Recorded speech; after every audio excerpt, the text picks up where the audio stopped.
এই টোটাল অপরাধের পাপী কে?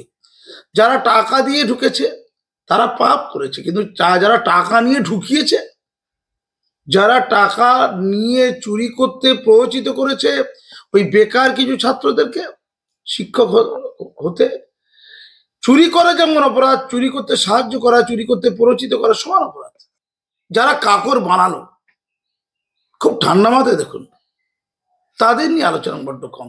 যারা ওএমআরসিটা জ্বালালো, যারা হার্ড ডিস্ক পোড়ালো, নষ্ট করলো, ড্যামেজ করলো, তথ্য লোপাট করলো, যাদের জন্য চালার কাকর আলাদা করা যাচ্ছে না, আমার প্রশ্ন, যত আন্দোলন হতে হবে প্রথমে তাদের বিরুদ্ধে। শুধু জেলে গেলে হবে না, জেলে গিয়ে কদিন পর ঘুরে বেরিয়ে খাসির মাংসকে বেরিয়ে আসতে পারে।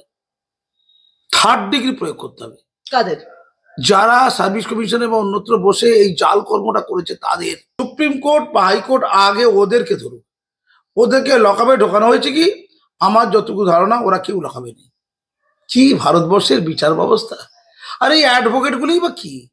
এরা কারা? কেউ কেউ বলছে সবার পুরো প্যানেল বাতিল হতে পারে, ওরা আবার চাকরি পরীক্ষা বসে আবার চান্স পাবে, তার কোন গ্যারান্টি আছে? সে পরিবারের একটি ছেলে বিয়ে করেছে একটি মেয়েকে, স্বামী কি কাজ করে? স্কুলে শিক্ষকতা করে, তার বাচ্চা হয়ে গেছে, দুটো বাচ্চা, তাকে ইংলিশ মিডিয়াম স্কুলে দিয়েছে, পড়াশোনা করছে, হঠাৎ করে চাকরি চলে গেল, টোটাল পরিবার শেষ। ওই বউ তার বরকে ছেড়ে পালাবে, বাচ্চাগুলো হাবাতে হয়ে যাবে, গোটা পরিবারের পছন্দ ধরবে। যারা যারা কাকর তাদের জন্য আমরা তো দুঃখ নেই, যারা সৎ, যারা সৎ আপনি কি বলেন তাদের জন্য দুঃখ থাকবে না? প্রথম রাতেই ওদের চামড়া তুলে দিতাম আর কি, যারা ওই চাল আর কাঁকরকে মিশিয়েছে। যোগ্য অযোগ্য প্রার্থী বাছাইয়ের ক্ষেত্রে আসল তথ্য জানা প্রায় অসম্ভব বলেই মত প্রকাশ করেছেন দেশের সর্বোচ্চ আদালত।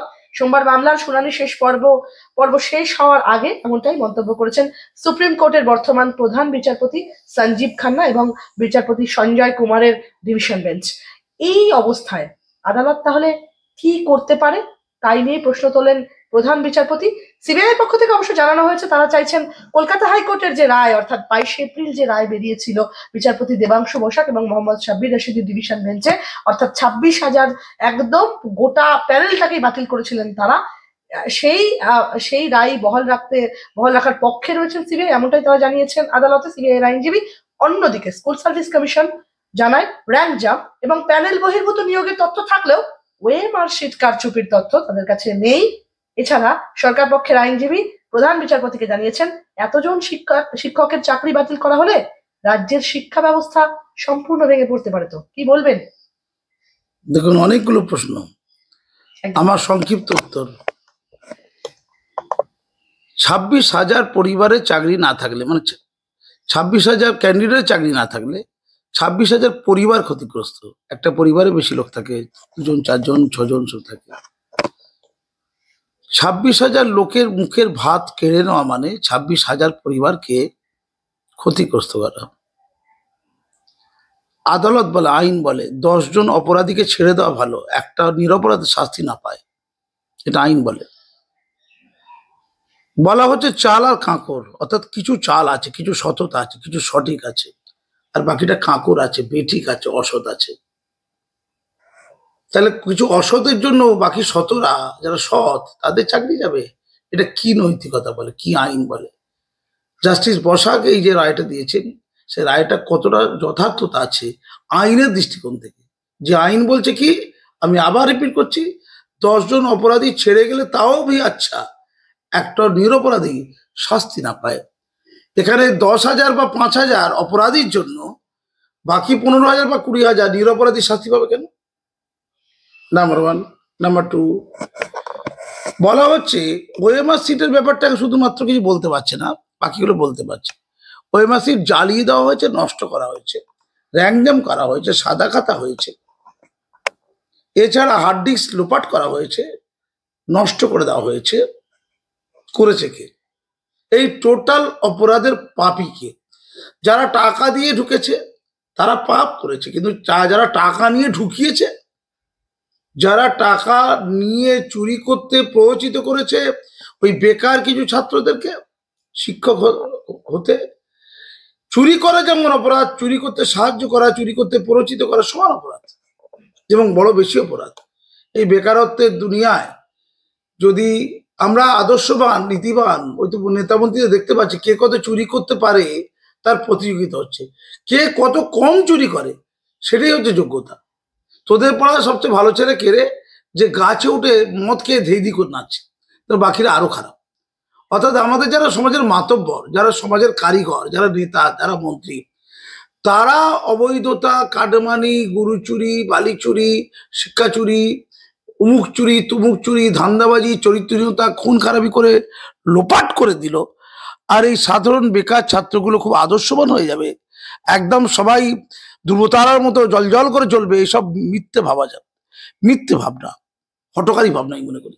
ফলে ওরাও যে খুব আদর্শবান হবে তা না, কিন্তু যারা চুরি করতে প্ররোচিত করলো, যারা কাকড় বানালো, খুব ঠান্ডা মাথায় দেখুন তাদের নিয়ে আলোচনা বড্ড কম। যারা ওএমআরসিটা জ্বালালো, যারা হার্ড ডিস্ক পোড়ালো, নষ্ট করলো, ড্যামেজ করলো, তথ্য লোপাট করলো, যাদের জন্য চালার কাকড় আলাদা করা যাচ্ছে না, আমার প্রশ্ন যত আন্দোলন হতে হবে প্রথমে তাদের বিরুদ্ধে। কেন তাদের বিরুদ্ধে আন্দোলন নেই? কেন তারা জেলে নেই? কেন তাদেরকে এই কাজ করতে কারা বলেছিল, এই চুরি করতে, এই চিটিং করতে? কেন থার্ড ডিগ্রি প্রয়োগ করে অধ্যাপকদের মা মা করে চিৎকার করে বেধড়ক পেটানি? এটা হবে না কেন? শুধু জেলে গেলে হবে না, জেলে গিয়ে কদিন পর ঘুরে বেরিয়ে খাসির মাংসকে বেরিয়ে আসতে পারে। থার্ড ডিগ্রি প্রয়োগ করতে হবে কাদের? যারা সার্ভিস কমিশনে বা অন্যত্র বসে এই জাল কর্মটা করেছে তাদের। দেখুন, শিক্ষকরা, ছাত্ররা যারা আন্দোলন করছে, যারা সমাজকর্মী, তারা কিন্তু শুধুমাত্র বলছে কোর্টে জাস্টিস জাস্টিস জাস্টিস জাস্টিস দেবে, আলাদা করা যাচ্ছে না। তো চাল আর কাকড় আলাদা করা যাচ্ছে না, তাই বিকাশ রঞ্জন ভট্টাচার্য বলেছে পুরো প্যানেলটি বাতিল করবে। কিন্তু এইটা তো যথেষ্ট নয়। যারা এই পাপ কর্ম করার পরিপ্রেক্ষিতে আজ এই দুরবস্থা, এই পচন, সেই পাপীদের শাস্তি শিরোধার্য করা, সেই সার্ভিস কমিশনের ডক্টর অমুক, ডক্টর তমুক, সব পিএইচডি হোল্ডার, বিরাট বিরাট জ্ঞানী, তারা যে পাপ কর্মটা করলো, র্যাংজাম করালো, তাদের থার্ড ডিগ্রি প্রয়োগ করে জেলের মধ্যে ঢুকিয়ে প্রকাশ্যে বেধড়ক চাপকানো হচ্ছে না। এটা বললে তো নামগুলো বেরিয়ে আসবে, কারা কোথায় কি করতে বলেছে, কোথায় লুকোনো মালটা আছে, কোথা প্রমাণপত্র কিছু একটা অংশ আছে, ওদের বিরুদ্ধে কি কি অ্যাকশন হয়েছে আগে এটা বলুন। যারা করুণাময়ী ওখানে বলছে বিচার চাই বিচার চাই, আইন আইনের পথে চলবে, ওরা বলবো আইন বলেছে কি করবো। আসলে ধরতে হবে যারা চালার কাকরকে এক কাছে করেছে, যারা র্যাংজাম করিয়েছে, যারা অবৈধ নিয়ে করিয়েছে, যারা গুলিয়ে দিয়েছে, তারা কিসের বিনিময়ে করেছে? টাকার বিনিময়ে করেছে। টাকা কে কে নিয়েছে, কত পার্সেন্ট পেয়েছে, কোথায় কোথায় গেছে, কারা ফোন করে চুরি করতে বলেছিল।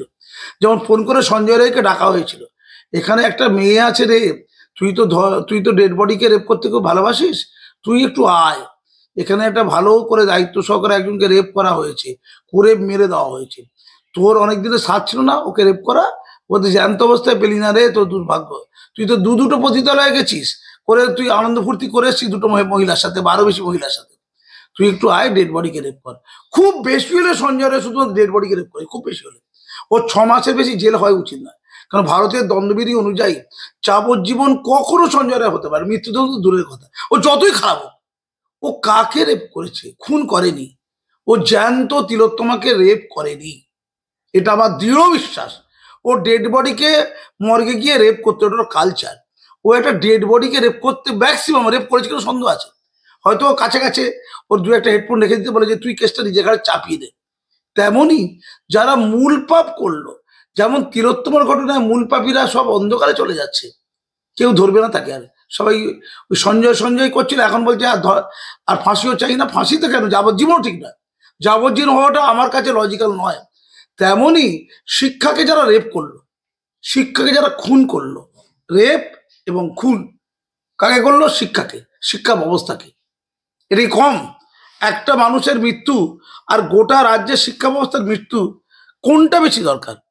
একটা মানুষের মৃত্যু দরকার না গোটা শিক্ষা ব্যবস্থার মৃত্যু? কোনটা বেশি ভয়ঙ্কর, খাতারনাক?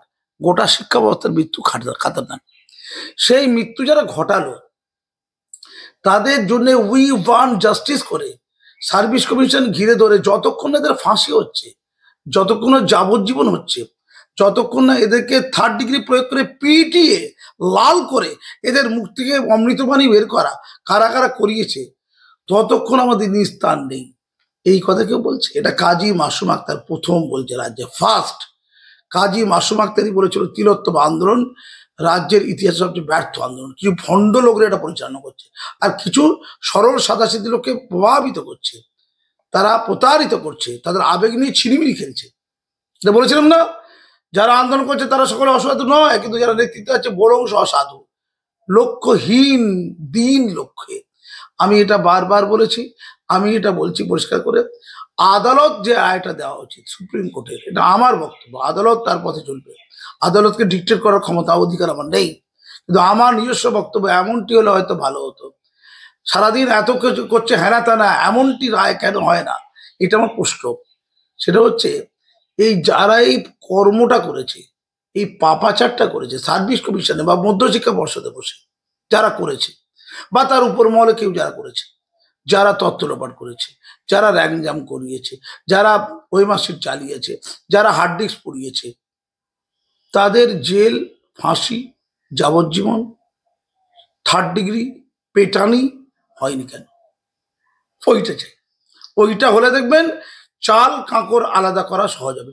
সুপ্রিম কোর্ট বা হাইকোর্ট আগে ওদেরকে ধরুক, ওদেরকে লকআপে ঢোকানো হয়েছে কি, আমার যতটুকু ধারণা ওরা কেউ লকআপে নেই। কি ভারতবর্ষের বিচার ব্যবস্থা! আর এই অ্যাডভোকেটগুলি বা কি, এরা কারা? কেউ কেউ বলছে সবার পুরো পুরো প্যানেল বাতিল হতে পারে, ওরা আবার চাকরি পরীক্ষা বসে আবার চান্স পাবে, তার কোনো গ্যারান্টি আছে? সে পরিবারের একটি ছেলে বিয়ে করেছে একটি মেয়েকে, স্বামী কি কাজ করে? স্কুলে শিক্ষকতা করে, তার বাচ্চা হয়ে গেছে, 2টো বাচ্চা, তাকে ইংলিশ মিডিয়াম স্কুলে দিয়েছে, পড়াশোনা করছে, হঠাৎ করে চাকরি চলে গেল, টোটাল পরিবার শেষ। ওই বউ তার বরকে ছেড়ে পালাবে, বাচ্চাগুলো হাবাতে হয়ে যাবে, গোটা পরিবারের পছন্দ ধরবে। যারা যারা কাঁকর তাদের জন্য আমরা তো দুঃখ নেই, যারা সৎ, যারা সৎ, আপনি কি বলেন তাদের জন্য দুঃখ থাকবে না? আর যারা কাঁকর পয়দা করলো তাদের শাস্তি হবে না? আমি হাইকোর্টকে বলি বিনয়ের সাথে, সুপ্রিম কোর্টকে বলি বিনয়ের সাথে, অ্যাডভোকেটদের বলি বিনয়ের সাথে, পাগলামিটা বন্ধ করুন। আমি কাজীর বিচার 70 বছর ধরে করেছি, আমাদের 70 না 700 বছর ধরে, মুঘল সুলতানি যুগ জুড়ে আমরা ভারতবর্ষে বিচার করেছি। আমাকে যদি বিচার করার দায়িত্ব দিত, প্রথম রাতেই ওদের চামড়া তুলে দিতাম আর কি। কাদের? যারা ওই চাল আর কাঁকরকে মিশিয়েছে, যারা ওয়েবাসির জ্বালিয়েছে, তাদেরকে জ্বালানোর বন্দোবস্ত করতাম। যারা হার্ড ডিস্ক পুড়িয়েছে, যারা তথ্য লোপাট করেছে, যারা র্যাঙ্কজাম করিয়েছে, যারা সাদা খাতা জমা দেওয়া লোকদের চাকরি দিয়েছে পয়সার বিনিময়ে, কাটমানির বিনিময়ে, আর যারা তাদের ফোন করে এই কাজ করিয়েছে, চামড়া তুলতাম, চাপকে লাল করে দিতাম। এটা ছিল আমার বিচার। ওদের চাপ খালে বাপ করে, কারণ কারণ মার্কে ভূত জড়া, জানেন তো। শুধু আদালত নয়, আদালত হলে আবার ওই অনুব্রত হয়ে বেরিয়ে আসবে, আবার বালুদা হয়ে বেরিয়ে আসবে। ও শুধু আদালত নয়, শুধু জেল নয়, একেবারে 3rd ডিগ্রি। আচ্ছা, 3rd ডিগ্রি কাদের বিরুদ্ধে প্রয়োগ করা উচিত বলুন তো? 3rd ডিগ্রি দেশদ্রোহী সন্ত্রাসীদের বিরুদ্ধে প্রয়োগ করা যায়, তাদের কাছে কথা বের করার জন্য। এরা কি দেশদ্রোহী সন্ত্রাসী নয়? এর চেয়ে বড় কি সমাজে পচন হতে পারে? আমি মনে করি একটা তিলোত্তমা মরে যাওয়ার চেয়ে একটা অনেক বড় ঘটনা পশ্চিমবঙ্গের শিক্ষাকে মেরে দেওয়া। গোটা শিক্ষা ব্যবস্থার বলি, ক্ষতির বলি হচ্ছে লাখ লাখ ছাত্র সমাজ, টোটাল ধ্বংস করে দিচ্ছে। আমি হাইকোর্ট সুপ্রিম কোর্টকে বলি, আমি বিচারকদের বলি, আমি অ্যাডভোকেটদের বলি, গোলগাল কথা বলা ত্যাগ করুন। যারা পাপ করেছে তাদেরকে আগে র্যাডারে আনুন, দিয়ে তাদের বন্দোবস্ত করুন, দেখবেন অনেক তথ্য পেয়ে যাবে। সেই তথ্যগুলোর ভিত্তিতে চাল আর কাঁকর আলাদা করা সম্ভব হবে। কাঁকর 5,500 না 10,000 ওটা নির্ণীত হবে। শুধু কাঁকর বেরিয়ে গেলে তাদের চাকরি খেয়ে নিলে হবে না। যারা কাঁকরদের থেকে টাকা নিয়ে চাকরি দিয়েছিল, যারা কাঁকরদেরকে কাঁকর হতে প্ররোচিত করেছিল, তাদের কঠোর দৃষ্টান্তজনক শাস্তি চাই। সঞ্জয় রায়ের ফাঁসি নয়, আমি তাদের ফাঁসি চাই। ধন্যবাদ। অভিষেক বন্দ্যোপাধ্যায় নতুন রাজনৈতিক দল ফর্ম করতে চলেছেন, কি বলবেন আপনার? নতুন কৌশল অথবা মনের কিছু ব্যথা, কতটা ব্যথা কতটা কৌশল, এটা বিশেষজ্ঞরা বলবে। কতটা ব্যথা, এই ব্যথা কি যে ব্যথা, আর কৌশল, এই কৌশল কি যে কৌশল। শুধু বলি দিদি একটু ভয় পাচ্ছেন নাকি? অভিষেক বাবু, শুভেন্দু বাবু সব তরুণরা তো, মিলে টিলে যাবেন তো, ভয় লাগে একটু, জানেন তো। মানে আমরা তো ঘর পোড়া করু, দিদিও কিছুটা, তাই সিঁদুরে মেঘ মনে হয় দিদিও দেখছেন। ধন্যবাদ। স্যার 45,000-এর টি শার্ট পরে পুরা বস্তি দেখতে গিয়েছিলেন কলকাতা কর্পোরেশনের মহানাগরিক ববি হাকিম। একদম বিজেপি নেত্রীর প্রশ্ন, বিধায়কের মাসিক বেতন 1,20,000 টাকা, তাহলে ফিরহাদ হাকিম মশাই এত দামি টি শার্ট পরেন কি করে?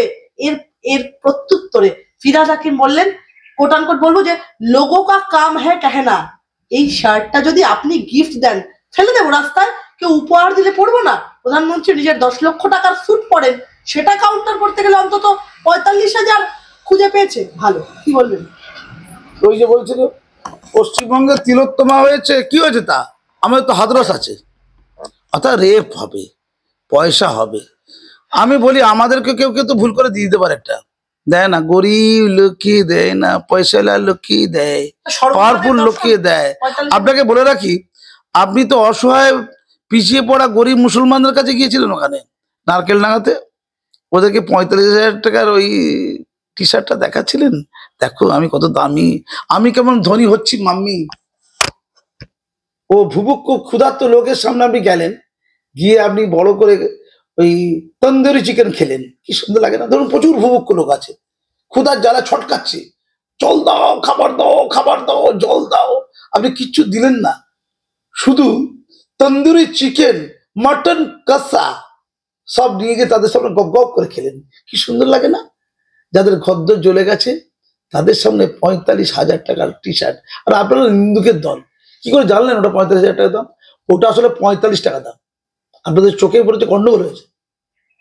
ওটা 45 টাকা জিনিস, পরবর্তীকালে চ্যালেঞ্জ করলে উপমান করে দেবে, যে দোকানদার দিয়েছিল ওটা 45 টাকা দিয়ে দিয়েছিল। ধন্যবাদ। স্যার শেষ প্রশ্ন, বিধানসভায় আইফোন খোয়ালেন হুমায়ুন কবির, একদম বিধানসভার মধ্যেও চুরি। হুমায়ুনের কথায় 5 মিনিট পরে লবিতে নিজের আসনে ফিরে ফোনটি আর দেখতে পাইনি, কি বলবেন? ওটা কোন হুমায়ুন কবির? ভরতপুরের না ডেবরার? আইপিএস না অশিক্ষিত, কোনটা? ভরতপুরের। ভরতপুরেরটা, ওইটা ভাগীরথী জলে গেছে, ওইটা কিন্তু বিধানসভাতে চাইনি, ওই ভাগীরথী জলে গিয়ে কিছু তথ্য সংগ্রহ করতে গেছে, ওখানে সব ডেড বডি গুলো ফেলার কথা ছিল, তো এই তথ্য সংগ্রহ করতে ভাগীরথী জলে গেছে। ওটা হুমায়ুন কবির পাবেন উইথ তথ্য, যে কেটে ভাগীরথী জলে কজন কজন গেছে, কোটা লাশ ভাসছে, এই তথ্য সহকারে উনি পরবর্তীকালে পেশ করবেন। ধন্যবাদ।